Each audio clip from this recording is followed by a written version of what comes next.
In this video, I'm going to talk about using a separatory funnel. So this is our separatory funnel.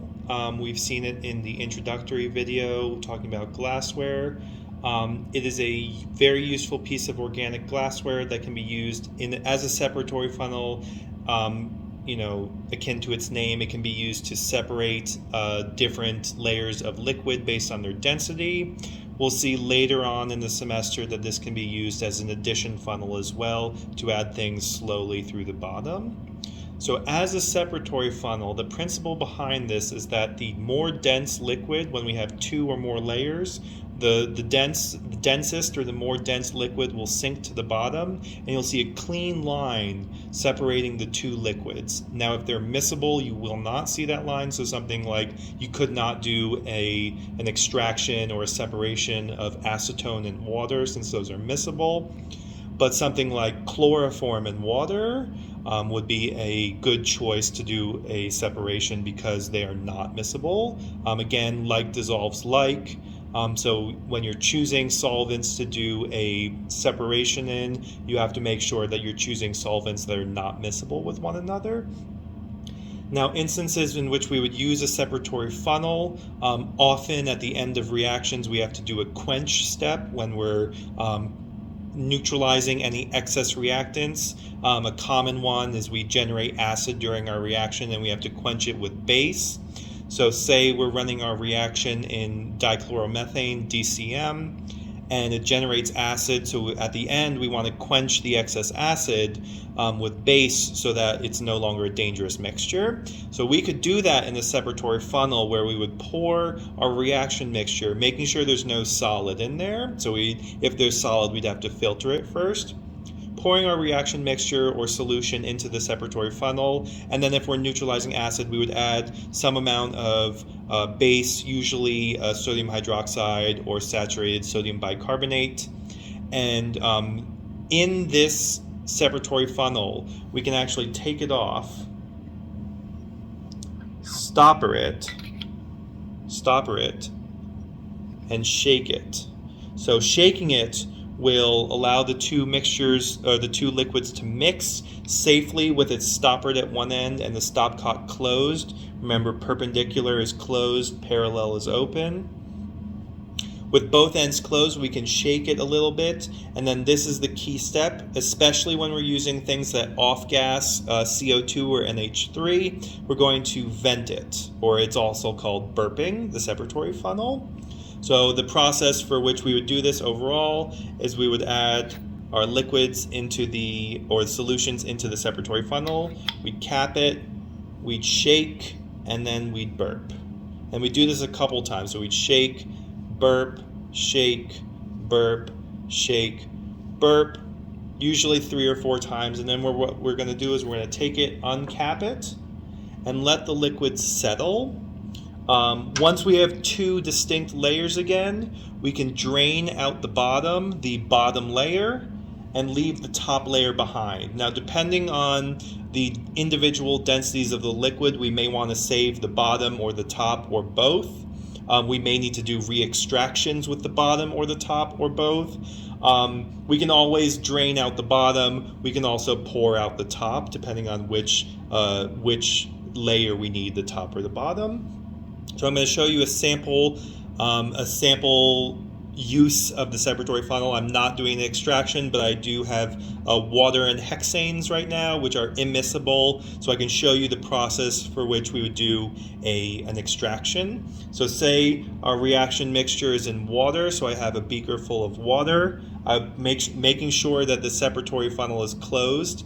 Again, if it's open, it's just going to drain out the bottom when I pour it in. So I'm going to make sure it's closed so it's perpendicular. And I'm going to pour my water, or say my reaction mixture, in the top. If I was using a big beaker, I could always put a funnel on the top to make this a little bit safer and easier. Now say my water mixture has some organic compounds that I want to extract. So maybe the organic compounds in here, maybe I generated an oil or something, or an emulsion in the water. Maybe I want to extract them into hexanes. So if I have organic compounds in my water mixture, I might choose, say, chloroform or DCM or hexanes or ether to extract out of the water. So the goal of the separation in the separatory funnel is to do either quenching or extractions. The extractions, in mixing them, they can pull compounds out of layers that you want to separate. In doing a quench, you can quench mixtures that need to be neutralized in the end of your reaction. So I have my water layer in. Say I need to separate an organic compound. I'm now going to pour a bit of hexanes in there.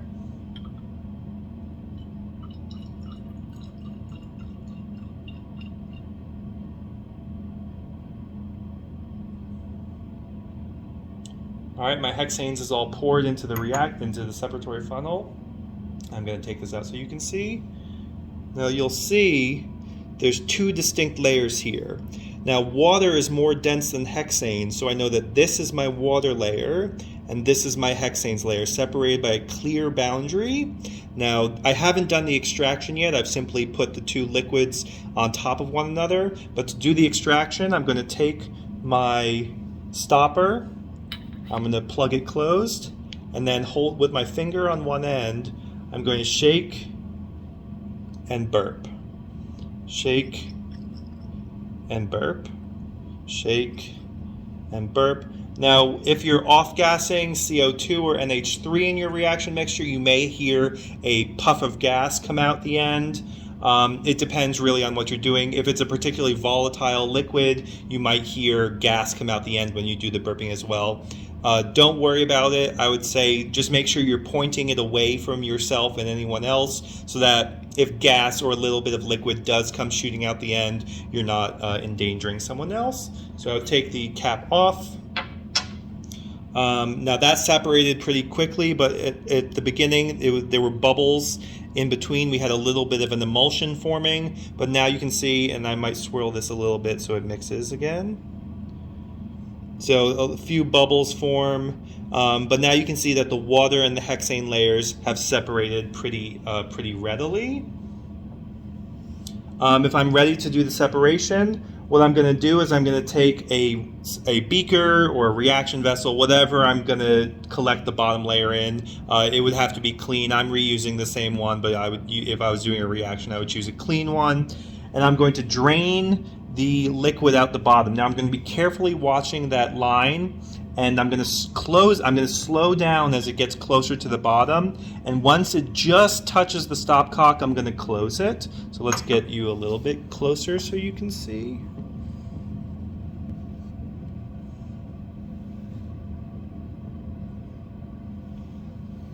So we're going to drain the level of the liquid down. So I'm going to be draining the water layer now. You'll see it starts coming out the bottom. And you'll see that line moving down as the water gets drained out the bottom. I have it going pretty slowly right now, but if this was a large one, I could have it going faster. It'll start getting faster and faster as it goes down to the bottom. I'm going to slow it down. I can even stop it. I'm going to slow it down. I'm now going drop by drop. And as that line gets closer to the bottom, I'm going to watch it. And it just touched the stopcock, so I'm going to close it. Again, the goal is to keep these two liquids as separate as possible. Usually there's multiple extraction steps, so if you did leave a little bit of water in the hexane layer, you can always remove it in the future. You just have to be careful that you get it as close to the bottom as possible without draining through. You don't want to mix these layers, because then you've defeated the purpose of doing the extraction. Now this hexane layer, I could easily just drain it out the bottom as well. I could also pour it out the top, depending on what I want to do with it. If this contains my product, I would probably want to drain it out the top so I don't get water in it. And I can then take it on to further steps, either evaporate it off or do another reaction with it.